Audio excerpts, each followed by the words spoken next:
ಓಂ ಶ್ರೀ ಗುರುಭ್ಯೋ ನಮಃ ಹರಿ ಓಂ. ಓಂ ನಮಃ ಸೂರ್ಯಃ ಪಿತಾಮಹೋ ವ್ಯಾಸಃ ವಸಿಷ್ಠೋತ್ರ ಪರಾಶರಃ ಕಶ್ಯಪೋ ನಾರದೋ ಗಾರ್ಗ್ಯಃ ಮರೀಚಿರ್ ಮುನಿರಂಗಿರಾಃ ಲೋಮಶಃ ಪೌರುಷಶ್ಚೈವ ಚವನೋ ಜವನೋ ಭೃಗುಃ ಶವನಕೋಷ್ಟಾದಶಶ್ಚೇತಿ ಜ್ಯೋತಿಷ್ಯಾಸ್ತ್ರ ಪ್ರವರ್ತಕಾಃ. ನಮೋ ಋಷಿಭ್ಯಃ ನಮೋ ಮಹದ್ಭ್ಯಃ. ಪ್ರಿಯ ವೀಕ್ಷಕರೇ, ಭಗವಂತ ಶುಭವನ್ನುಂಟು ಮಾಡಲಿ. ಆತ್ಮೀಯರೇ, 2026ನೇ ಇಸ್ವಿ ಆಂಗ್ಲ ವರ್ಷ ಆರಂಭ ಆಗ್ತಾ ಇದೆ. ಇಂತಹ ಸಮಯದಲ್ಲಿ ಮೀನರಾಶಿಯವರಿಗೆ ಹೇಗಿದೆ ಈ ಒಂದು ನೂತನವಾದಂಥ ವರ್ಷ ಎಂಬುದನ್ನು ಕೂಡ ನಾವು ಗಮನಿಸೋಣ.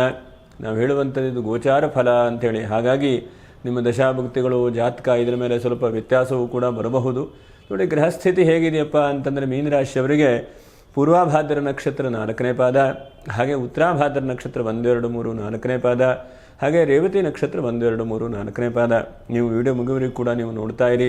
ವಿಶೇಷವಾಗಿ ನಕ್ಷತ್ರ ಪರಿಹಾರಗಳು ಏನಿದೆ ಎಂಬುದನ್ನು ಕೂಡ ನಾನು ತಿಳಿಸ್ಕೊಡುವಂತಹ ಒಂದು ಪ್ರಯತ್ನ ಮಾಡ್ತೇನೆ. ಹಾಗೆ ಗ್ರಹಸ್ಥಿತಿ ನಿಮಗೆ ಗೊತ್ತಿದೆ, ಮೀನರಾಶಿಯವರಿಗೆ 7.5 ಶನಿ ನಡೀತಾ ಇದೆ. ರಾಶಿಯಲ್ಲಿ ಶನೀಶ್ವರನು ರಾಶಿಯಲ್ಲಿದ್ದಾನೆ. ಹಾಗೆ 12ನೇ ರಾಶಿಯಲ್ಲಿ ರಾಹು ವರ್ಷದ ಆರಂಭದಲ್ಲಿ. ನೋಡಿ, ಜುಲೈ 27ನೇ ತಾರೀಕು ಅನಂತರದಲ್ಲಿ ಶನಿಯೂ ಕೂಡ ವಕ್ರವಾದಂಥ ಪರಿಸ್ಥಿತಿಗೆ, ವಕ್ರವಾದಂಥ ಒಂದು ಸ್ಥಿತಿಗೆ ಶನೀಶ್ವರನು ಕೂಡ ಬರ್ತಾನೆ. ಹಾಗೆ ವರ್ಷದ ಆರಂಭದ ದಿವಸದಲ್ಲಿ ಗುರುವು ಕೂಡ ಚತುರ್ಥ ರಾಶಿಯಲ್ಲಿ, ಅನಂತರ ಪಂಚಮ ರಾಶಿಗೆ ಗುರುವು ಕೂಡ ಹೋಗ್ತಾನೆ. ಜೂನ್ 2ನೇ ತಾರೀಕು ಅನಂತರದಲ್ಲಿ ಉಚ್ಚಸ್ಥಾನಕ್ಕೆ ಗುರುವಿನ ಆಗಮನವೂ ಕೂಡ ಆಗುತ್ತೆ. ಹೀಗೆಲ್ಲ ಒಂದು ಗ್ರಹಸ್ಥಿತಿ ಇದೆ. ಮಿಕ್ಕಿರುವಂತಹ ಎಲ್ಲ ಗ್ರಹಗಳು ಕೂಡ ಅಷ್ಟೊಂದು ನಿಧಾನವಾಗಿ ಸಂಚಾರ ಮಾಡುವಂತಹ ಗ್ರಹಗಳಲ್ಲ. ಹಾಗಾಗಿ ರಾಹುವಿಂದ 7ನೇ ರಾಶಿಯಲ್ಲಿ ಕೇತು, ಹೀಗೆಲ್ಲ ಒಂದು ಗ್ರಹಸ್ಥಿತಿ ಇದೆ. ಒಟ್ಟಿನಲ್ಲಿ ಮೀನರಾಶಿಯವರಿಗೆ 7.5 ಶನಿ ನಡೀತಾ ಇದೆ. ಯಾಕಂದರೆ 2025ನೇ ಇಸ್ವಿಯಲ್ಲಿ ಬಹಳ ಕಷ್ಟ, ಬಹಳ ಒಂಥರ ಒತ್ತಡಗಳು, ಇಂತಹ ಒಂದು ಪರಿಸ್ಥಿತಿಯಲ್ಲಿ ಇದ್ದೀರಿ. ಹಾಗೆ ಈ ಒಂದು 26ನೇ ಇಸ್ವಿ ಆದರೂ ಏನಾದರೂ ಲಾಭವಾಗುತ್ತಾ ಎಂಬುದನ್ನು ಕೂಡ ನಾವು ಗಮನಿಸೋಣ. ನೋಡಿ, ಭಗವಂತನು ಒಂದು ಹಂತಕ್ಕೆ ಎಲ್ಲೋ ಒಂದು ಕಡೆಗೆ ನಮ್ಮ ರಕ್ಷಣೆಗೆ ಇರ್ತಾನೆ ಹೇಳುವಂಥದ್ದು ಈ ವರ್ಷದಲ್ಲಿ ನಿಮಗೆ ಕಾದು ನೋಡುವಂಥ ಅವಕಾಶಗಳನ್ನು ಭಗವಂತ ನೀಡ್ತಾನೆ. ಒಂದೊಂದೇ ವಿಷಯಗಳನ್ನು ಯೋಚನೆ ಮಾಡ್ತಾ ಬರೋಣ. ಮೊದಲನೇದಾಗಿ ಹಣಕಾಸು ಹೇಗಿರುತ್ತೆ ಎಂಬುದನ್ನು ತಿಳ್ಕೊಳ್ಳೋಣ. ಒಂದು ಆರ್ಥಿಕವಾದಂತಹ ರೀತಿ, ಆರ್ಥಿಕವಾದಂಥ ಅನುಕೂಲ ಮೀನರಾಶಿಯವರಿಗೆ ಹೆಚ್ಚಿನದಾದಂಥ ಲಾಭಾಂಶಗಳನ್ನು ಕೊಡ್ತಾನೆ ಭಗವಂತ. ಯಾಕಂದರೆ ಚತುರ್ಥ ರಾಶಿಯಲ್ಲಿದ್ದರೂ ಗುರು ಒಳ್ಳೆಯವನೇ. ಹಾಗೆ ಪಂಚಮ ರಾಶಿಯಲ್ಲಿದ್ದರೂ ಕೂಡ ಗುರು ಬಹಳ ಶ್ರೇಷ್ಠವಾದಂಥ ಕೆಲಸ ಕಾರ್ಯಗಳನ್ನು ಮಾಡ್ತಾನೆ. ಹಾಗಾಗಿ ಚತುರ್ಥ ರಾಶಿ, ಪಂಚಮ ರಾಶಿ ಎರಡೂ ಕೂಡ ಗುರುವಿಗೆ ಹೆಚ್ಚಿನದಾದಂಥ ಹೇಳಿ ಮಾಡಿಸಿರುವಂಥ ಒಂದು ರಾಶಿ. ಹಾಗಾಗಿ ಆರ್ಥಿಕವಾಗಿ ಒಂದು ಹಂತಕ್ಕೆ ನಿಮ್ಮ ಜೀವನದ ಒಂದು ಅಭಿವೃದ್ಧಿಯನ್ನು ಭಗವಂತ ಕೊಡ್ತಾನೆ. ಒಂದನೇದಾಗಿ ಉದ್ಯೋಗ ಕಳ್ಕೊಂಡಂತಹ ವ್ಯಕ್ತಿಗಳಿಗೆ ಶೀಘ್ರವಾದಂಥ ಉದ್ಯೋಗ ಕೊಡುವಂಥದ್ದು. ಮತ್ತು 7.5 ಶನಿಯಿಂದ ಬಿಸ್ನೆಸ್ ಕೆಲವು ಜನ ಲಾಸ್ ಆಗಿದೆ, ಬಿಸ್ನೆಸ್ಸಲ್ಲಿ ಅಭಿವೃದ್ಧಿ ಇಲ್ಲ, ಇಂತಹ ವ್ಯಕ್ತಿಗಳಿಗೆ ಎಲ್ಲೋ ಒಂದು ಕಡೆಗೆ ಬಿಸ್ನೆಸ್ಸಲ್ಲಿ ಅಭಿವೃದ್ಧಿ ಆಗುತ್ತೆ. ಅಥವಾ ಬಿಸ್ನೆಸ್ಸನ್ನು ನೂತನವಾದಂಥ ಒಂದು ಪ್ಲ್ಯಾನ್ ಮಾಡೋಣ, ಇಂತಹ ಮನಸ್ಥಿತಿಗೆ ಅನಿಸ್ತಾ ಬರುತ್ತೆ. ಯಾಕಂದರೆ ಈ ಮಾಡ್ತಾ ಇದ್ದಂಥ ಬಿಸ್ನೆಸ್ಸಲ್ಲಿ ಅಲ್ಪ ಲಾಭ ಆಗ್ತಾ ಇದೆ, ಇನ್ನೊಂದು ಏನಾದರೂ ಒಂದು ಬಿಸ್ನೆಸ್ ಶುರು ಮಾಡೋಣ ಹೇಳುವಂತಹ ಒಂದು ಮನಸ್ಥಿತಿ ಬರುತ್ತೆ. ಹಾಗಾಗಿ ಬಿಸ್ನೆಸ್ ಮಾಡೋವರಿಗೂ ಹೆಚ್ಚಿನದಾದಂಥ ಅಭಿವೃದ್ಧಿ, ಜೊತೆಗೆ ಉದ್ಯೋಗ ಕಳ್ಕೊಂಡಂತಹ ವ್ಯಕ್ತಿಗಳಿಗೂ ಕೂಡ ಏನೋ ಒಂದು ಕಡೆ ಉದ್ಯೋಗ ಸಿಗುವಂತಹ ಒಂದು ಸ್ಥಿರವಾದಂಥ ಉದ್ಯೋಗದಲ್ಲಿ ಅಭಿವೃದ್ಧಿಯನ್ನು ಗುರುವು ನೀಡಲಿದ್ದಾನೆ. ಅದರ ಜೊತೆಯಲ್ಲಿ ಒಂದು ಆರ್ಥಿಕವಾದಂಥ ಒಂದು ಸ್ಥಿತಿವಂತರಾಗುವ ಹಾಗೆ ಭಗವಂತ ನೋಡ್ಕೊಳ್ತಾನೆ. ಎಷ್ಟೋ ಸಲ ಆರ್ಥಿಕವಾಗಿ ಇರುತ್ತೆ, ಎಲ್ಲೋ ಒಂದು ಕಡೆ ಖಿನ್ನತೆ, ಏನೋ ಒಂದು ಕಡೆಗೆ ತೊಂದರೆ, ಇಂತಹದ್ದು ಪುನಃ ಬರ್ತಾ ಇರ್ತದೆ. ಹಾಗಾಗಿ ಅಂತಹ ಆರ್ಥಿಕವಾದಂಥ ಖಿನ್ನತೆ ಏನಿದೆ ನೋಡಿ, ಅದನ್ನೆಲ್ಲ ಪರಿಹಾರ ಮಾಡುವಂತಹ ಆ ಗುರುವು ನಿಮಗೆ 2026ನೇ ಇಸ್ವಿಯಲ್ಲಿ ಆರಂಭದಿಂದ ಕೊನೆಯವರೆಗೂ ಕೂಡ ಹಣಕಾಸಿನಲ್ಲಿ ಬಹಳ ಸ್ಥಿತಿಯನ್ನು, ಅನುಕೂಲತೆಗಳನ್ನು ಗುರು ನೀಡ್ತಾನೆ. ಒಂದು ಹಂತಕ್ಕೆ ಖರ್ಚಿರಬಹುದು, ವಿಪರೀತ ಆದಂತಹ ಖರ್ಚಿರಬಹುದು, ಮನೆ ಕೆಲಸದ ಖರ್ಚು ಅಥವಾ ಬೇರೆ ಬೇರೆ ರೀತಿಯಾದಂಥ ಕಮಿಟ್ಮೆಂಟು ಹೀಗೆಲ್ಲ ಇರಬಹುದು. ಅಂತಹ ಎಷ್ಟೇ ಕಮಿಟ್ಮೆಂಟು, ಎಷ್ಟೇ ಸಮಸ್ಯೆಗಳಿದ್ದರೂ ಕೂಡ ಅದಕ್ಕೆ ಉತ್ತಮವಾದಂಥ ರೀತಿಯಲ್ಲಿ ಹಣಕಾಸನ್ನು, ಅನುಕೂಲತೆಗಳನ್ನು ಭಗವಂತ ನೀಡುತ್ತಾನೆ. ಆರೋಗ್ಯದ ವಿಷಯದಲ್ಲಿ ಈ ವರ್ಷ ಸ್ವಲ್ಪ ನಿಮಗೆ ಕಷ್ಟವೇ. ಯಾಕಂದರೆ ರಾಶಿಯಲ್ಲಿರುವಂತಹ ಒಂದು ಶನೀಶ್ವರನು ಸ್ವಲ್ಪ ಅನಾರೋಗ್ಯ ಆಗುವ ಹಾಗೆ, ಸ್ವಲ್ಪ ENT ಪ್ರಾಬ್ಲಮ್ ಬರುವ ಹಾಗೆ, ಅಥವಾ ಮೂಳೆಯಲ್ಲಿ ಇದ್ದಕ್ಕಿದ್ದ ಹಾಗೆ ಏನೋ ನೋವುಗಳು, ತೊಂದರೆಗಳು ಬರುವ ಹಾಗೆ, ಅಥವಾ ಒಂದು ಹಂತಕ್ಕೆಲ್ಲವೂ ಕೂಡ ಚೆನ್ನಾಗಿರುತ್ತೆ, ಯಾಕೋ ಮನಸ್ಸಿಗೆ ಗೊಂದಲಮಯವಾದಂತಹ ಒಂದು ಪರಿಸ್ಥಿತಿ ಬರುವ ಹಾಗೆ ಆ ಶನೀಶ್ವರನು ನೀಡ್ತಾನೆ. ಹಾಗಾಗಿ ಈ ವರ್ಷದಲ್ಲಿ ಬಹಳ ಆರೋಗ್ಯದ ವಿಷಯದಲ್ಲಿ ಬಹಳ ಜಾಗ್ರತೆ ವಹಿಸ್ಕೊಳ್ಬೇಕು. ನಿಮಗೆ ಆರೋಗ್ಯ ಅಂತಂದರೆ ಇವತ್ತೆಲ್ಲ ಚೆನ್ನಾಗಿ ನಿದ್ರೆ ಮಾಡ್ಕೊಂಡಿದ್ದರೆ ನಾಳೆ ಬೆಳಗ್ಗೆ ಹೇಳ್ತಾ ಇದ್ದಂತೆ ಜ್ವರ ಬರುವಂಥ ಸಾಧ್ಯತೆಗಳಾಗ್ತದೆ. ಹಾಗಾಗಿ ಆರೋಗ್ಯದಲ್ಲಿ ಬಹಳಷ್ಟು ಕಟ್ಟುನಿಟ್ಟಿನಾದಂತಹ ಆಹಾರ, ವಿಹಾರ, ಅದರ ಜೊತೆಗೆ ಮನಸ್ಥಿತಿ, ಹೀಗೆ ಶುದ್ಧವಾದಂಥ ಆರೋಗ್ಯ ಯಾವ್ಯಾವ ವಸ್ತುಗಳು ಕೊಡುತ್ತೋ ಅಂತಹ ಆರೋಗ್ಯವಾದಂತಹ ವಸ್ತುಗಳನ್ನೇ ತಿನ್ನುವಂಥದ್ದು. ಆದಷ್ಟು ಹೊರಗಡೆಗೆ ತಿಂಡಿ ಊಟಗಳನ್ನೆಲ್ಲ ಆದಷ್ಟು ಅವಾಯ್ಡ್ ಮಾಡುವಂತಹ ಪ್ರಯತ್ನವನ್ನು ಮಾಡಿ. ಯಾಕಂದರೆ ಎಷ್ಟೋ ಸಲ ಹೊರಗಡೆಗೆ ಅಶುದ್ಧವಾದಂಥ ಪದಾರ್ಥವನ್ನು ನಾವು ತಿಂದುಬಿಡ್ತೇವೆ. ಅನಂತರದಲ್ಲಿ ಬಹಳಷ್ಟು ರೀತಿಯಾದಂಥ ಅನಾರೋಗ್ಯ. ಉದಾಹರಣೆಗೆ ಎಲ್ಲೋ ಒಂದು ಕಡೆ ಊಟ ಮಾಡ್ಕೊಂಬಂದಿದ್ದೇನೆ, ಹೊಟ್ಟೆಲೇನೋ ತೊಂದರೆ ಆಗ್ತದೆ, ಸರಿಯಾದಂಥ ಜೀರ್ಣ ಆಗಲಿಲ್ಲ, ಅಥವಾ ಎಲ್ಲೋ ಒಂದು ಕಡೆ ಹೊರಗಡೆ ಊಟ ಮಾಡಿದ್ದೇನೆ, ನೆಗಡಿಯಾಗಿದೆ, ಕೆಮ್ಮಾಗ್ತಾ ಇದೆ. ಹೀಗೆ ಇಂತಹ ಹತ್ತಾರು ವಿಷಯಗಳಲ್ಲಿ ನಮ್ಮ ಅನ್ನಾಹಾರಗಳೇ ಕಾರಣವಾಗುತ್ತೆ. ಹಾಗಾಗಿ ಎಷ್ಟು ಸಾಧ್ಯ ಆಗುತ್ತೋ ಅಷ್ಟು ಆರೋಗ್ಯದ ವಿಷಯದಲ್ಲಿ ಬಹಳ ಜಾಗೃತೆ ವಹಿಸ್ಕೊಡಿ ಎಂಬುದನ್ನು ಕೂಡ ಹೇಳಬಹುದು. ಇನ್ನು ವಿದ್ಯಾರ್ಥಿಗಳ ಜೀವನಕ್ಕೆ ನೀವು ಹೇಳುವಂಥದ್ದೇ ಇಲ್ಲ, ಯಾಕಂದರೆ ಗುರು ವಿದ್ಯೆಯನ್ನು ಬಹಳ ಹೆಚ್ಚಿನದಾಗಿ ಕೊಡ್ತಾನೆ. ನಿಮ್ಮ ಟಾರ್ಗೆಟ್ ರೀಚ್ ಆಗುವಂಥದ್ದು, ಅಥವಾ ನಾ ಇಂತಹ ಕೋರ್ಸ್ ಮಾಡಬೇಕು ಅಂದರೆ ಆ ಕೋರ್ಸಿನಲ್ಲಿ ಬಹಳಷ್ಟು ಹೆಚ್ಚಿನದಾದಂತಹ ಲಾಭಾಂಶ ಬರುವಂಥದ್ದು. ಆ ಕೋರ್ಸನ್ನು ಪುನಃ ನೀವು ಎಷ್ಟೆಷ್ಟು ಓದ್ತಿರೋ ಅಷ್ಟಷ್ಟು ಇನ್ನೂ ಹೆಚ್ಚಿನದಾದಂಥ ಅಭಿವೃದ್ಧಿ ಆಗುವಾಗೆ ಆ ಭಗವಂತ ನೀಡ್ತಾನೆ. ನಾವೆಲ್ಲ ಅಂದ್ಕೊಳ್ತೇವೆ, ಏನಪ್ಪ ಇಷ್ಟು ಓದಿದ್ರೂ ನಮಗೆ ತಲೆ ಹತ್ತುತ್ತಾ ಇಲ್ಲ ಅಂಥೇಳಿ. ಆದರೆ ಈ ಸಮಯದಲ್ಲಿ 2026ನೇ ಇಸ್ವಿಯಲ್ಲಿ ವಿದ್ಯಾರ್ಥಿಗಳಿಗೆ ಚಿನ್ನದ ಸಮಯ. ಯಾಕಂದರೆ ಏನೇನು ಓದ್ತಿರೋ ತಲೆಗೆ ಹತ್ತುತ್ತದೆ. ಯಾವ್ಯಾವ ಕೋರ್ಸಿಗೆ ಹೋಗ್ತಿರೋ ಆರ್ಥಿಕವಾದಂಥ ಅನುಕೂಲ ಆಗುವಂಥದ್ದು, ಮನಸ್ಸಿಗೆ ಧೈರ್ಯ ಬರುವಂಥದ್ದು, ಹೀಗೆ ಎಲ್ಲ ರೀತಿಯಾದಂತಹ ಕೋರ್ಸಿನ ವಿಷಯದಲ್ಲೂ ಕೂಡ ಅಭಿವೃದ್ಧಿ ಆಗುವಾಗ ಆಗ್ತದೆ. ಮತ್ತು ಮಂಗಲ ಕಾರ್ಯಗಳೇನಾದ್ರು ನಡೆಯುತ್ತಾ ಬಹಳಷ್ಟು ಯೋಚನೆ ಮಾಡ್ತಾ ಇರ್ತೀರಿ ನೀವು. ಮಂಗಲ ಕಾರ್ಯಗಳು ನಡೀತದೆ ನೋಡಿ. ಜೂನ್ ಜುಲೈ ಅನಂತರದಲ್ಲಿ ಹೆಚ್ಚಿನದಾಗಿ ನಡೆಯಬಹುದು. ವಿವಾಹವೇ ಮೊದಲಾದಂಥದ್ದು. ಎಷ್ಟೋ ಜನ ರೇವತಿ ನಕ್ಷತ್ರದವರಿಗೆಲ್ಲ ವಿವಾಹ ಆಗದೆ ಬಹಳಷ್ಟು ಒದ್ದಾಡ್ತಾ ಇರ್ತೀರಿ. ಆದರೆ ಈ ವರ್ಷದಲ್ಲಿ ಎಲ್ಲೋ ಒಂದು ಕಡೆ ಕಂಕಣ ಭಾಗ್ಯ ಬರುವಂಥದ್ದು, ಮದುವೆಗೆ ದಾರಿಗಳಾಗುವಂಥದ್ದು. ಗುರು ಪಂಚಮಕ್ಕೆ ಬಂದಾಗೂ ಆಗುತ್ತೆ, ಚತುರ್ಥಕ್ಕಿದ್ದಾಗೂ ಆಗುತ್ತೆ. ಪಂಚಮದಲ್ಲಿದ್ದಾಗ ವಿವಾಹಾದಿ ಮಂಗಲ ಕಾರ್ಯಗಳನ್ನು ನಡೆಸುವ ಹಾಗೆ ಗುರು ನಡೆಸ್ತಾನೆ ನೋಡಿ. ಎಷ್ಟೋ ಸಲ ಎಲ್ಲ ಚೆನ್ನಾಗಿದೆ ಸ್ವಾಮಿ, 35 ವರ್ಷ ಆಯ್ತು ಸ್ವಾಮಿ, ಮದುವೆ ಆಗಲಿಲ್ಲ, ಮಗನಿಗೆ ಚಿಂತೆ ಅಂಥೇಳಿ ಬಹಳ ಜನ ಹೇಳ್ತಾ ಇರ್ತಾರೆ. ಹಾಗಾಗಿ ಇಂತಹ ಒಂದು ಪರಿಸ್ಥಿತಿ ಇರಬಾರದು ಅಂತಂದರೆ ಇಂತಹ ಗ್ರಹಸ್ಥಿತಿ ಇದ್ದಾಗ ಪ್ರಯತ್ನ ಮಾಡಿಕೊಳ್ಳಿ. ಒಂದು ಸಲ 10 ಸಲ ಕಲ್ಲು ಹೊಡೆದಾಗ 1 ಸಲ ಆದರೂ ಹಣ್ಣು ಬೀಳಬಹುದು. ಯಾಕಂದರೆ ಒಂದೇ ಸಲ ಯಾವುದೋ ಜಾತಕ ನೋಡಿದ ತಕ್ಷಣ ಆಗುತ್ತೆ ಅಂತಿಲ್ಲ. 16 ಸಲ ನೋಡಿದಾಗ ಯಾವುದೋ ಒಂದು ಜಾತಕ ಆಗಿ ಯಾವುದೋ ಒಂದು ಮತಿ ಸ್ಥಿತಿ ಎಲ್ಲ ಹೊಂದಾಣಿಕೆಯಾಗಿ ಆಗುವಂಥ ಸಾಧ್ಯತೆಗಳಾಗುತ್ತೆ. ಹಾಗಾಗಿ ವಿವಾಹಕ್ಕೆ ಪ್ರಯತ್ನ ಮಾಡಿ. ವಿವಾಹಾನಂತರದಲ್ಲಿ ಸಂತಾನಕ್ಕೆ ಪ್ರಯತ್ನ ಮಾಡ್ತಾ ಇದ್ದಂಥವರು ಕೂಡ ಸಂತಾನ ಈ ವರ್ಷದಲ್ಲಿ ಆಗುವಂಥ ಸಾಧ್ಯತೆಗಳಿದ್ದಾವೆ. ಸಣ್ಣ ಪುಟ್ಟ ಔಷಧಿ ಚಿಕಿತ್ಸೆಗಳು ಬೇಕಾಗಬಹುದು. ಯಾಕಂದರೆ ರಾಶಿಯಲ್ಲಿ ಶನಿ ಇದ್ದಾನೆ. ಒಂದಂತಕ್ಕೆ ಶರೀರ ಮುಂಚೆ ಇದ್ದ ಶರೀರ ಅಲ್ಲ ನಮ್ಮೆಲ್ಲರ ಶರೀರವು ಕೂಡ. ನೋಡಿ, ಹಿಂದಿನ ಜನ್ರೇಷನ್ನೆಲ್ಲ ಯೋಚನೆ ಮಾಡ್ತಾ ಇರಿ. ತಂದೆ ತಾತ ಮುತ್ತಾತ ಅವರದೆಲ್ಲ ಆರೋಗ್ಯ ಹೇಗಿತ್ತು. ಈಗೆಲ್ಲ ಬರ್ತಾ ಬರ್ತಾ ಆರೋಗ್ಯ ವೀಕ್ ಆಗ್ತಾ ಇದೆ, ಮನಸ್ಥಿತಿ ವೀಕ್ ಆಗ್ತಾ ಇದೆ, ನಮಗೆಲ್ಲ ಸಮಯ ಇಲ್ಲ, ಹೀಗೆಲ್ಲ ಆಗ್ತಾ ಇದೆ. ಹಾಗಾಗಿ ಆರೋಗ್ಯದ ಬಗ್ಗೆ ಸ್ವಲ್ಪ ಜಾಗೃತೆ ವಹಿಸ್ಕೊಳ್ಬೇಕು. ಮತ್ತು ನೂತನವಾದಂಥ ಬಿಸ್ನೆಸ್ಸನ್ನು ಶುರು ಮಾಡಬೇಕು ಅಂತಂದರೆ ಸಾಮಾನ್ಯವಾಗಿ ಜೂನ್ ಅನಂತರದಲ್ಲಿ 2ನೇ ತಾರೀಕು ಅನಂತರದಲ್ಲಿ ಪ್ರಯತ್ನ ಮಾಡಿ. ಆ ಬಿಸ್ನೆಸ್ ಕ್ಲಿಕ್ ಆಗುವಂಥ ಸಾಧ್ಯತೆಗಳಿದ್ದಾವೆ. ಅದರಲ್ಲೂ ಕೂಡ ಅಭಿವೃದ್ಧಿ ಆಗುವಂತಹ ಭಾಳಷ್ಟು ಮುಖ್ಯವಾದಂಥ ಸಾಧ್ಯತೆಗಳು ಇದ್ದಾವೆ. ಹಾಗಾಗಿ ಬಿಸ್ನೆಸ್ಸಿಗೆ ಕೂಡ ಪ್ರಯತ್ನ ಮಾಡಿ ಅಂತೇಳಿ ಹೇಳ್ತೇನೆ. ಇನ್ನು ಅನಂತರದಲ್ಲಿ ಯಾವುದಾದ್ರು ಕೋರ್ಟು ಕಚೇರಿ ಸಂಬಂಧವಾದಂಥದ್ದು ನಿಮ್ಮ 7.5 ಶನಿ ನಡೀತಾ ಇದ್ದಾಗ ಇನ್ನೊಂದು 5 ರೀತಿಯಾದಂಥ ಫಲಗಳನ್ನು ಶನೇಶ್ವರ ನೀಡಿರಬಹುದು, ಅಥವಾ ಮುಂದೆ ಆಗುವಂಥ ಸಾಧ್ಯತೆಗಳು ಕೂಡ ಇರ್ತವೆ. ಒಂದನೇದಾಗಿ ಯಾವುದಾದ್ರು ಕಾನೂನಿನ ಚೌಕಟ್ಟಿನಲ್ಲಿ ಏನಾದ್ರು ಸಣ್ಣ ಪುಟ್ಟ ಸಮಸ್ಯೆಗಳನ್ನು ಅನುಭವಿಸ್ತಾ ಇದ್ದರೆ ಅದಕ್ಕೇನಾದ್ರು ದಾರಿ ಹುಡುಕುವಂಥ ಪ್ರಯತ್ನವನ್ನು ಮಾಡಿ. ಯಾಕೆಂದರೆ ಎಲ್ಲೋ ಒಂದು ಕಡೆ ಹೋಗ್ತಾ ಇರ್ತೀರಿ, ಆಕ್ಸಿಡೆಂಟ್ ಆಗುತ್ತೆ, ಕಿರಿಕಿರಿ ಆಗುತ್ತೆ, ಸ್ವಲ್ಪ ಪೊಲೀಸ್ ಸ್ಟೇಷನು, ಕೋರ್ಟು ಕಚೇರಿ ಇಂತಹ ವ್ಯಾಜ್ಯಗಳಿರುತ್ತೆ. ಹಾಗಾಗಿ ಅದ್ರ ಬಗ್ಗೆ ಸ್ವಲ್ಪ ಈ ವರ್ಷದಲ್ಲಿ ಗಮನ ಕೊಡಬೇಕು.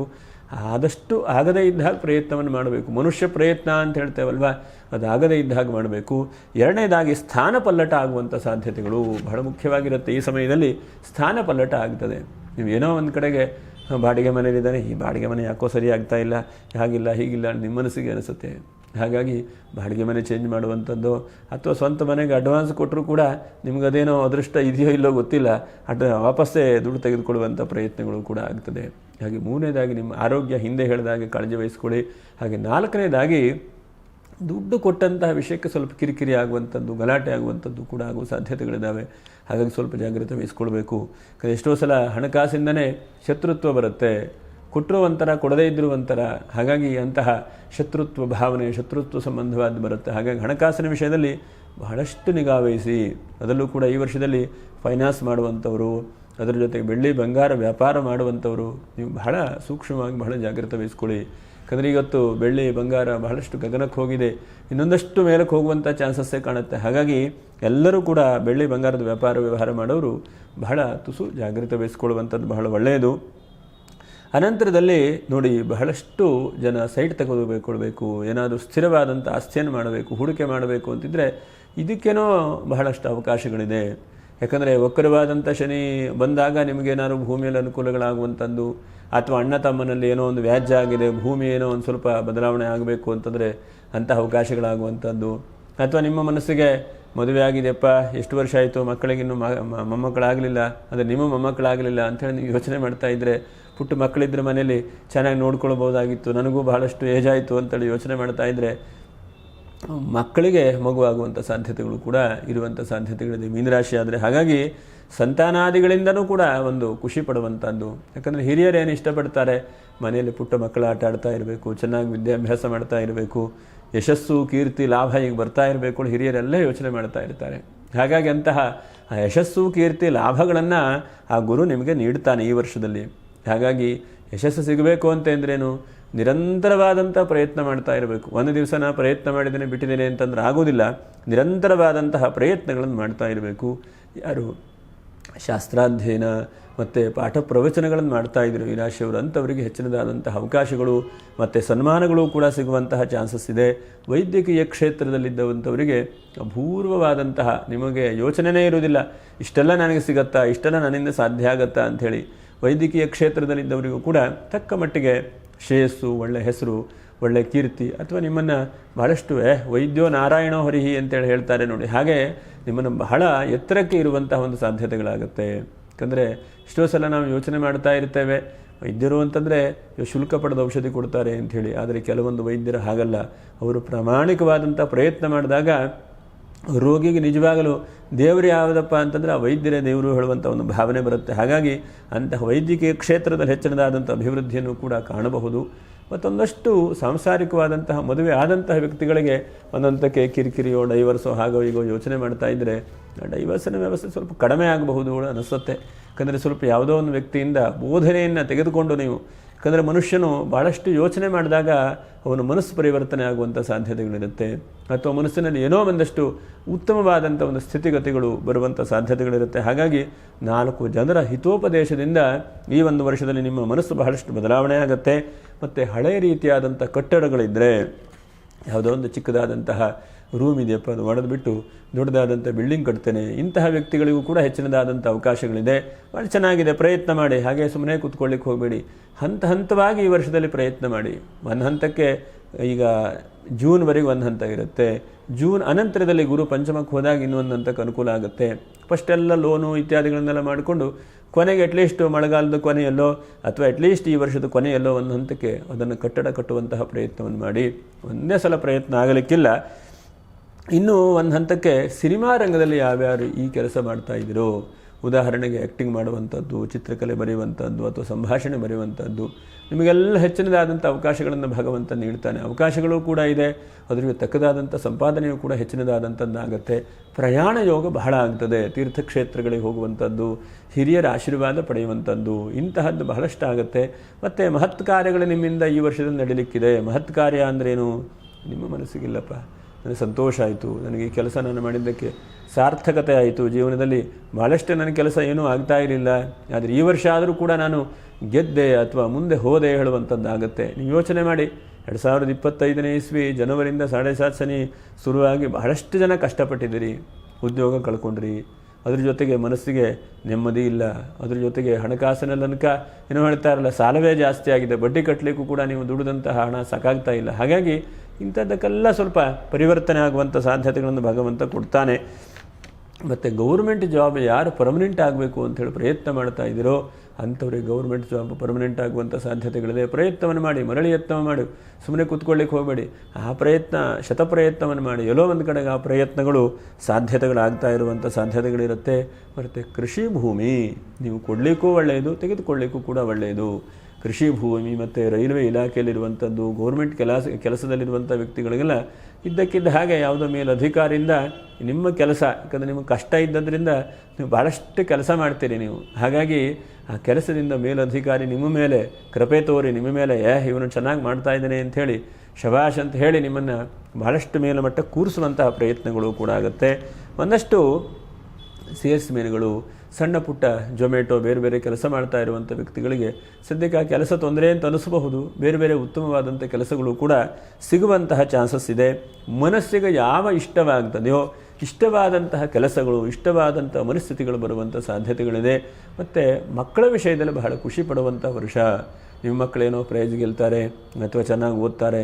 ಯಾಕಂದರೆ ಗುರು ಪಂಚಮದಲ್ಲಿದ್ದಾನಲ್ಲ, ಹಾಗಾಗಿ ವಿದ್ಯಾಕಾರಕನು ಗುರು ಅಂತೇಳಿ ಹೇಳ್ತೇವೆ. ಹಾಗಾಗಿ ಚತುರ್ಥ ರಾಶಿ ಪಂಚಮ ರಾಶಿಯಲ್ಲಿ ಇದ್ದಾಗ ಗುರು ಎಲ್ಲೋ ಒಂದು ಕಡೆಗೆ ಮಕ್ಕಳಿಂದ ಸಮಾಧಾನ ಬರುವಂಥದ್ದು. ಮತ್ತು ಮಕ್ಕಳನ್ನು ಬಹಳಷ್ಟು ನೀವು ಪ್ರೀತಿಯಿಂದ ಬೆಳೆಸ್ತಾ ಇರ್ತೀರಿ. ಆ ಮಕ್ಕಳು ಏನೋ ಒಂದು ಪ್ರೈಸ್ ತಂದಾಗ ನಿಮಗೂ ಸಂತೋಷವಾಗುತ್ತೆ. ಅದರಿಂದ ಒಂದೇನೋ ಸಾಧನೆ ಆಗಿದೆ ಹೇಳುವಂಥದ್ದು ಅನಿಸುತ್ತೆ ನಿಮಗೆ. ಹಾಗಾಗಿ ಇಷ್ಟವಾದಂತಹ ಕೆಲವೊಂದಷ್ಟು ಘಟನೆಗಳು, ಕೆಲವೊಂದಷ್ಟು ಕೆಲಸಗಳು ಈ ವರ್ಷದ ನಡೆಯುವಂಥ ಸಾಧ್ಯತೆಗಳಿದ್ದಾವೆ. ಹಾಗೆ ಒಂದು ಹಂತಕ್ಕೆ ಬಹಳಷ್ಟು ದುಡ್ಡು ಕಾಸನ್ನು ನೀವು ನಾಜೂಕಾಗಿ ಪ್ರಯತ್ನ ಮಾಡ್ತಾ ಇದ್ದೀರಿ. ತಕ್ಕ ಮಟ್ಟಿಗೆ ಇನ್ವೆಸ್ಟ್ಮೆಂಟು ಕೂಡ ಮಾಡ್ತಾ ಇದ್ದೀರಿ. ಸದ್ಯಕ್ಕದ ರಿಟರ್ನ್ ಬರದೇ ಇರಬಹುದು, ಕಾಲಾನಂತರದಲ್ಲಿ ಒಳ್ಳೆ ರೀತಿಯಾದಂತಹ ರಿಟರ್ನು ಕೂಡ ಬರುವಂಥ ಸಾಧ್ಯತೆಗಳಿದೆ. ಆದರೆ ಈ ವರ್ಷದಲ್ಲಿ ಒಂದು 5 ವಿಷಯದಲ್ಲಿ ಬಹಳಷ್ಟು ಜಾಗ್ರತೆ ವಹಿಸ್ಕೊಳ್ಬೇಕು. ಒಂದನೇದಾಗಿ ಅತಿಯಾಸೆ ಮಾಡುವಂಥದ್ದನ್ನು ಎಷ್ಟಾಗುತ್ತೋ ಅಷ್ಟು ಕಡಿಮೆ ಮಾಡಬೇಕು. ಎರಡನೇದಾಗಿ ಸತತವಾದಂತಹ ಪ್ರಯತ್ನವನ್ನು ಮಾಡಬೇಕು. ಮೂರನೇದಾಗಿ ಇನ್ನು 5 ವರ್ಷ 10 ವರ್ಷಕ್ಕೆ ಏನು ನನಗೆ ಅನುಕೂಲ ಆಗಬಹುದು. ಎಷ್ಟೋ ಸಲ ನಾವು ಎಲ್ಲ ಬದಲಾವಣೆ ಮಾಡ್ತಾ ಇರ್ತೇವೆ. ಮನೆಯೋ ದೊಡ್ಡ ದೊಡ್ಡ ಕೆಲಸವೋ ಬೇರೆ ಬೇರೆ ಬದಲಾವಣೆ ಮಾಡ್ತಾ ಇರ್ತೇವೆ. ಆದರೆ ನಾವು ಅದನ್ನು ಯೋಚನೆ ಮಾಡೋದಿಲ್ಲ. ಕೊನೆಗೆ ಈ ಕೆಲಸ ಏನೋ ಬಿಡಬೇಕು ಅಂತ ಅಂದ್ಕೊಳ್ತೇವೆ, ಬೇರೆ ಕೆಲಸ ಇನ್ನೆಷ್ಟು ಕಷ್ಟ ಬರುತ್ತೆ ಹೇಳುವಂಥದ್ದು ಯೋಚನೆ ಮಾಡೋದಿಲ್ಲ. ಹಾಗಾಗಿ ಬಹಳಷ್ಟು ಯೋಚನಾ ಶಕ್ತಿಯನ್ನು ಉಪಯೋಗಿಸುವಂತಹ ಪ್ರಯತ್ನಗಳನ್ನು ಜಾಸ್ತಿ ಮಾಡಬೇಕು. ಮತ್ತು ಸತತವಾದಂತಹ ಪ್ರಯತ್ನವನ್ನು ಬಿಡಬಾರ್ದು. ಎಷ್ಟೋ ಸಲ ಮೀನರಾಶಿಯವರು ಬಹಳಷ್ಟು ಜನ ಜಾತಕ ನೋಡುವಾಗ, ಸ್ವಾಮಿ ಏನೂ ಉಪಯೋಗ ಆಗ್ತಾ ಇಲ್ಲ ಸ್ವಾಮಿ, ಯಾವ ಉದ್ಯೋಗವೂ ಕೈ ಹತ್ತಾ ಇಲ್ಲ, ಸುಮ್ಮನೆ ಯಾತಕ್ಕೆ ಚಿಂತೆ, ಹೀಗೆಲ್ಲ ತಲೆ ಒಳಗಡೆ ಬರ್ತಾ ಇರ್ತದೆ. ಆದರೆ ಒಂದು ಬಿಸ್ನೆಸ್ಸನ್ನು ಶುರು ಮಾಡಿದ್ರೆ ಮಿನಿಮಮ್ ಒಂದು 6 ತಿಂಗಳ ವರ್ಷ ಆದರೂ ವೇಟ್ ಮಾಡಬೇಕು. ಇಮಿಡಿಯೇಟಾಗಿ ನಾವು ಗಿಡ ನೆಟ್ಟ ತಕ್ಷಣವೇ ಆ ಫಲ ಕೊಡಲಿಕ್ಕೆ ಸಾಧ್ಯ ಇಲ್ಲ. ಎಲ್ಲ ಕಾಲದ ನಿಯಮ ಆದದ್ರಿಂದ ಸ್ವಲ್ಪ ವೇಟ್ ಮಾಡಬೇಕು, ಸ್ವಲ್ಪ ತಾಳ್ಮೆಯಿಂದ ಇರಬೇಕು, ಅದರ ಬಗ್ಗೆ ತಿಳ್ಕೊಳ್ಬೇಕು. ಹೀಗೆಲ್ಲ ಪ್ರಯತ್ನ ಮಾಡಿ. ಹಾಗಾಗಿ ಸತತವಾದಂತಹ ಪ್ರಯತ್ನ ಬಹಳ ಒಳ್ಳೆಯದಾಗುತ್ತೆ. ಮತ್ತು ನಿಮ್ಮ ಸ್ನೇಹಿತರಿಂದ ಈ ವರ್ಷದಲ್ಲಿ ಬಹಳ ಅನುಕೂಲವಾಗುತ್ತೆ. ಏನಾದರೂ ನಿಮಗೆ ಕಷ್ಟ ಕಾಲದಲ್ಲಿ ಅನುಕೂಲ ಆಗುವಂಥದ್ದು ಅಥವಾ ಮಾರ್ಗದರ್ಶನ ಸಿಗುವಂಥದ್ದು, ಇದು ನಾವು ಯೋಚನೆ ಮಾಡಬೇಕು. ಎಷ್ಟೋ ಸಲ ಮಾರ್ಗದರ್ಶನ ಇಲ್ಲ, ಕಿರಿಕಿರಿ ಹಾಗೆ ಹೀಗೆ ಆಗೋಗುತ್ತೆ. ಆದರೆ ನಿಮ್ಮ ಸ್ನೇಹಿತರು, ನಿಮಗೆ ಗೊತ್ತಿದ್ದಂತಹ ವ್ಯಕ್ತಿಗಳಿಂದ ಮಾರ್ಗದರ್ಶನ ಸಿಗುತ್ತೆ. ಅದರಿಂದ ಬಹಳಷ್ಟು ಒಳ್ಳೆ ರೀತಿಯಾದಂಥದ್ದಾಗುತ್ತೆ. ನಿಮ್ಮ ಟ್ಯಾಲೆಂಟ್ ಏನಿದೆ, ನಿಮ್ಮಲ್ಲಿ ಏನಿದೆ ಹೇಳುವಂಥದ್ದು ಈ ವರ್ಷದಲ್ಲಿ ಗೊತ್ತಾಗುತ್ತೆ. ಯಾಕಂದರೆ ಎಷ್ಟೋ ಸಲ ಹನುಮಂತನಾಗ ಆಗಿಬಿಡುತ್ತೆ, ನಿಮ್ಮಲ್ಲಿರುವಂಥ ಶಕ್ತಿಯೇ ನಿಮಗೆ ಗೊತ್ತಿಲ್ಲ. ಮೀನರಾಶಿಯವರಿಗೆ ಮೀನರಾಶಿ ಅಂತಂದರೆ ದುಸ್ವಭಾವವೇ ಜಾಸ್ತಿ ಆಗುತ್ತೆ. ಹೋದರೆ ಹೇಗೆ ಬಿಟ್ಟರೆ ಹಾಗೆ ಹೇಳುವಂತಹ ಒಂದು ಮನಸ್ಥಿತಿ ಸರಿಯಾಗಿ ಆಗುವುದಿಲ್ಲ. ಹಾಗಾಗಿ ಒಂದು ಕರೆಕ್ಟಾದಂತಹ ತೀರ್ಮಾನಗಳನ್ನು ಮಾಡಿಕೊಳ್ಳಿ. ಪ್ರತಿಯೊಂದು ಕ್ಷೇತ್ರದಲ್ಲೂ ಕೂಡ ಪ್ರಗತಿ ಆಗುವಂಥ ಸಾಧ್ಯತೆಗಳಿದ್ದಾವೆ. ಕಿರಿಕಿರಿ ಇಲ್ಲವೋ ಕಿರಿಕಿರಿ ಇದೆ, ಬೇಜಾರಿಲ್ವೋ ಬೇಜಾರು ಇದೆ. ಆದರೂ ಎಲ್ಲೋ ಒಂದು ಹಂತಕ್ಕೆ ಟ್ರೈನ್ ಹೋಯಿತು, ಬಸ್ಸು ಹೋಯಿತು, ಎಲ್ಲ ತಪ್ಪು ಹೋಯಿತು. ಆದರೆ ಆ ಸಮಯಕ್ಕೆ ಯಾವುದೋ ನಿಮ್ಮ ಸ್ನೇಹಿತರು ಕಾರಲ್ಲಿ ಹೋಗೋರು ನಿಮ್ಮನ್ನು ನೋಡಿ ನಿಲ್ಲಿಸಿ ನಿಮ್ಮನ್ನು ಕರ್ಕೊಂಡು ಹೋಗ್ತಾರೆ. ಇದನ್ನು ಅರ್ಥ ಮಾಡ್ಕೊಳ್ಳಿ. ನಿಮಗೆ ಇಂತಹ ಒಂದು ಒಳ್ಳೆ ರೀತಿಯಾದಂಥ ಅವಕಾಶಗಳನ್ನು ಭಗವಂತ ನೀಡುತ್ತಾನೆ. ದುಃಖ, ಟಿಕೆಟ್ ಮಾಡಿಸಿದ್ದೆ, ಏನೋ ತಪ್ಪು ಹೋಯ್ತಪ್ಪ, ಏನು ಮಾಡಬೇಕು ಅಂತಹ ಚಿಂತಾಕ್ರಾಂತರಾಗಿದ್ದಾಗ ಯಾವುದೋ ನಿಮ್ಮ ಸ್ನೇಹಿತರು ಬಂದು ನಿಮ್ಮನ್ನು ಕರ್ಕೊಂಡು ಹೋಗ್ತಾರೆ. ಅರ್ಥ ಏನು, ಒಳ್ಳೆಯದಾದಂಥ ಅವಕಾಶಗಳು ಬರ್ತಾ ಇದೆ ಹೇಳುವಂತಹ ಒಂದು ಉದ್ದೇಶ. ಇನ್ನು ನೋಡಿ, ಬಹಳ ಮುಖ್ಯವಾಗಿ ನಿಮ್ಮ ಜೀವನದ ಅತ್ಯಮೂಲ್ಯವಾದಂಥ ಸಮಯವನ್ನು ಈ ವರ್ಷದಲ್ಲಿ ಒಳ್ಳೆಯದಕ್ಕೆ ಉಪಯೋಗಿಸ್ತೀರಿ. ಒಳ್ಳೆಯ ರೀತಿಯಾದಂತಹ ಬೆಳವಣಿಗೆಗಳು ಕೂಡ ಆಗುತ್ತೆ. ಇನ್ನು ಅಂತಹ ತೀರಾ ಕಂಟಕಗಳು ಅಂತೇನಿಲ್ಲ. ಆರೋಗ್ಯಕ್ಕೆ ಒಂದು ಸ್ವಲ್ಪ ನೋಡ್ಕೊಳ್ಬೇಕೇ ಬಿಟ್ಟರೆ ಮಿಕ್ಕಿರುವಂತಹ ಅಂಥ ದೊಡ್ಡ ಕಂಟಕಗಳೇನು ಕೂಡ ಸದ್ಯಕ್ಕೆ ಕಾಣಿಸೋದಿಲ್ಲ. ಇನ್ನೊಂದಷ್ಟು ನಿಮ್ಮ ಜೀವನದ ಬದಲಾವಣೆಗಳನ್ನು ಈ ಸಮಯದಲ್ಲಿ ನಿಮ್ಗೆ ಕೊಡಬಹುದು. ರಿಯಲ್ ಎಸ್ಟೇಟ್ ಉದ್ಯಮಿಗಳಿರಬಹುದು, ಅಥವಾ ಏನಾದರೂ ದೊಡ್ಡ ದೊಡ್ಡ ಬೆಟ್ಟದಂತಹ ಕನಸು ಏನಾದರೂ ಇದ್ದರೆ ಅಂತಹ ಅನೇಕ ಕನಸುಗಳು ನನಸಾಗುವಂಥ ಸಾಧ್ಯತೆಗಳಿದೆ. ಎಷ್ಟೋ ಸಲ ಬರೀ ಹಗಲು ಕನಸು ಕಾಣಿಸುವಾಗ ಆಗ್ತದೆ, ಕನಸೇ ಸರಿಯಾಗಿ ಆಗೋದಿಲ್ಲ ಅಂಥೇಳಿ ಹೇಳ್ತಾ ಇರ್ತಾರೆ. ಆದರೆ ಕನಸು ನನಸಾಗುವಂತಹ ಬಹಳಷ್ಟು ಸಾಧ್ಯತೆಗಳಿದ್ದಾವೆ. ಹಾಗೆ ಹಲ್ಲು, ಇದಿಷ್ಟು ವಿಷಯದಲ್ಲಿ ಸ್ವಲ್ಪ ಜಾಗ್ರತೆ ವಹಿಸ್ಕೊಳ್ಳಿ. ಯಾಕಂದರೆ ಅದರಿಂದನೂ ಕೂಡ ಸಣ್ಣ ಪುಟ್ಟ ತೊಂದರೆಗಳು ಬರುವಂಥ ಸಾಧ್ಯತೆಗಳಿರ್ತವೆ. ವಿಪರೀತ ಆದಂಥ ಕೂದಲು ಉದುರುವಂಥದ್ದು, ಅಥವಾ ಚೆನ್ನಾಗಿದೆ ಉಗುರೇನೋ ಸ್ವಲ್ಪ ಕಿರಿಕಿರಿ ಆಗುವಂಥದ್ದು, ಮತ್ತು ಚರ್ಮ ಮತ್ತು ಕೂದಲು ವಿಷಯದಲ್ಲಿ ಈ ವರ್ಷದಲ್ಲಿ ಬಹಳಷ್ಟು ಜಾಗ್ರತೆ ವಹಿಸ್ಕೊಳ್ಳಿ. ಮಿಕ್ಕಿರುವಂಥದ್ದೆಲ್ಲ ಭಗವಂತ ಅನುಗ್ರಹಿಸ್ತಾನೆ. ತೀರಾ ಏನು ನಷ್ಟ, ತೀರಾ ಏನು ಸಮಸ್ಯೆಗಳನ್ನು ಅನುಭವಿಸುವಂತಹ ಪರಿಸ್ಥಿತಿಗಳು ಕಾಣಿಸೋದಿಲ್ಲ. ಇನ್ನು ನಕ್ಷತ್ರ ಪರಿಹಾರಗಳೇನು ಎಂಬುದನ್ನು ಕೂಡ ನಾವು ಗಮನಿಸೋಣ. ಪೂರ್ವಾಭಾದ್ರ ನಕ್ಷತ್ರ 4ನೇ ಪಾದ. ನೀವು ಎಷ್ಟು ಸಾಧ್ಯ ಆಗುತ್ತೋ ಅಷ್ಟು ಗುರುನಾಮಸ್ಮರಣೆಯನ್ನು ಮಾಡ್ತಾ ಬನ್ನಿ. ನಿಮಗೆ ಯಾವ ಗುರುಗಳ ಬಗ್ಗೆ ಪ್ರೀತಿ ಇದೆಯೋ, ಅಥವಾ ಯಾವ ಗುರುಗಳ ನಾಮಸ್ಮರಣೆ ಮಾಡಿದ್ರೆ ನಿಮಗೆ ಸಮಾಧಾನ ಅಂತ ಅನಿಸ್ತದೆಯೋ ಆ ಗುರುಗಳ ನಾಮಸ್ಮರಣೆಯನ್ನು ಮಾಡ್ತಾ ಬನ್ನಿ. ಆ ಗುರುಗಳ ಅನುಗ್ರಹದಿಂದ ಶುಭವಾಗುತ್ತೆ. ಇನ್ನು ಉತ್ತರಾಭಾದ್ರ ನಕ್ಷತ್ರದವರು ಪ್ರತಿನಿತ್ಯವೂ ಕೂಡ ಗುರುಚರಿತ್ರೆ ಪಾರಾಯಣೆಯೋ ಅಥವಾ ಗುರುಚರಿತ್ರೆಯ ಒಂದು ಭಾಗವನ್ನು ಓದುವಂತಹ ಪ್ರಯತ್ನವನ್ನು ಮಾಡಿ. ಇನ್ನು ರೇವತಿ ನಕ್ಷತ್ರದವರಿಗೆ ಸದಾಕಾಲ ಗೋಸೇವೆ, ಇದು ಬಹಳ ಮುಖ್ಯವಾದಂಥದ್ದು. ರೇವತಿ ನಕ್ಷತ್ರದಲ್ಲಿ ಹುಟ್ಟಿದ್ರೆ ಒಂದು ಹಂತಕ್ಕೆ ಪುಣ್ಯ. ಆದರೆ ಒಂದಷ್ಟು ಜನ ಬಹಳಷ್ಟು ಒದ್ದಾಟ, ಬಹಳಷ್ಟು ಚಿಂತೆ ಮಾಡ್ತಾ ಇದ್ದೀರಿ. ಗೋ ಸೇವೆಯನ್ನು ನಿರಂತರವಾಗಿ ಮಾಡ್ತಾ ಬನ್ನಿ. ಅದರಿಂದ ಹೆಚ್ಚಿನದಾದಂತಹ ಒಳ್ಳೆಯ ಕೀರ್ತಿಯನ್ನು, ಯಶಸ್ಸನ್ನು, ಲಾಭವನ್ನು ಭಗವಂತ ದಯಪಾಲಿಸ್ತಾನೆ. ಹಾಗೆ ಮೀನರಾಶಿಯವರಿಗೆ ಒಟ್ಟಿನಲ್ಲಿ ಟೋಟಲ್ ಆಗಿ ಓವರಾಲ್ ಆಗಿ ನೋಡ್ಲಿಕ್ಕೆ ಹೋದರೆ ಎಲ್ಲ ರೀತಿಯಾದಂತಹ ಸುಖ, ಶಾಂತಿ, ನೆಮ್ಮದಿ ಎಲ್ಲವೂ ಕೂಡ ಅಭಿವೃದ್ಧಿ ಆಗುವಂತಹ ಹಂತವೇ ಇದೆ. ಹಾಗೆ ಯಶಸ್ಸು, ಕೀರ್ತಿ, ಲಾಭಗಳು ಕೂಡ ನಿಮಗೆ ಬರುವಂತಹ ಪ್ರಯತ್ನ ಇದೆ. ಹಾಗಾಗಿ ಮರಳಿ ಯತ್ನವ ಮಾಡು, ಮರೆಯದೇ ಇದ್ದ ಹಾಗೆ ಪುನಃ ಪ್ರಯತ್ನ ಮಾಡಬೇಕು. ಆ ಪ್ರಯತ್ನದಿಂದ ಎಲ್ಲ ರೀತಿಯಾದಂಥ ಶುಭವಾದಂಥ ವಾತಾವರಣಗಳಾಗತ್ತೆ.